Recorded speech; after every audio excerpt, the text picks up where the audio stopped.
పవన్ చెప్పిన హితబోధన కరెక్ట్గా బాధ్యతగా చేసుంటే జగన్మోహన్ రెడ్డికి బాధ్యతగా ఉంది. ఒకటి, మత గొడవలొద్దు, వివాదాలొద్దు, సంప్రదాయాలు పాటించే బాధ్యత తిరుమల తిరుపతి దేవస్థానం చూసుకుంటుంది. ఎస్, దేవస్థానం అడిగింది, డిక్లరేషన్ అడిగింది, డిక్లరేషన్ మీద సంతకం పెట్టి వెళ్ళిపోతే సరిపోతుంది కదా. ఇందులో రాజకీయాలు చేసుకోవాల్సిన అవసరమే ఉంది. కరుణాకర్ రెడ్డి వచ్చి ఇది దుర్మార్గం అన్నటువంటి, తను ఆ గుడికి చైర్మన్గానే కదా చేసింది. ఆ గుడి సంప్రదాయంలో అది ఉందా లేదా, ఆ విధానం ఉందా లేదా, అమలు చేయాలా లేదా, బాధ్యతగా ఉండాలా లేదా, అందుకోసమే కదా నియమించింది. ట్రస్ట్ బోర్డుకి చైర్మన్గా చేసినటువంటి ఆయన అది మర్చిపోతే ఎట్లాగా?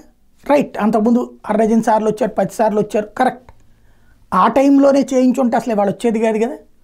రాజశేఖర రెడ్డి సంతకం పెట్టాడు, రాజశేఖర రెడ్డి కోసం పెట్టాడు, జగన్మోహన్ రెడ్డి ఎందుకు పెట్టలేదు? రాజశేఖర రెడ్డి పెట్టిన సంతకం జగన్మోహన్ రెడ్డి పెట్టడానికి ఏం బాధ? ఆ తండ్రి వారసుడిగానే కదా అధికారంలోకి వచ్చింది. ఆలోచించాల్సింది ఉంది కదా. పవన్ కళ్యాణ్ అడిగినటువంటి దాంట్లో తప్పేమీ లేదు.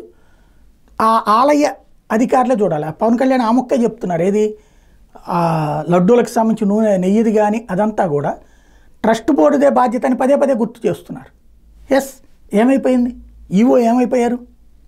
కాబట్టి ఓవరాల్గా పవన్ కళ్యాణ్ చేసిన హితబోధన ఆచరణలో పెట్టిన వైఎస్ఆర్ కాంగ్రెస్ పార్టీ కరెక్ట్గా ఉండేది.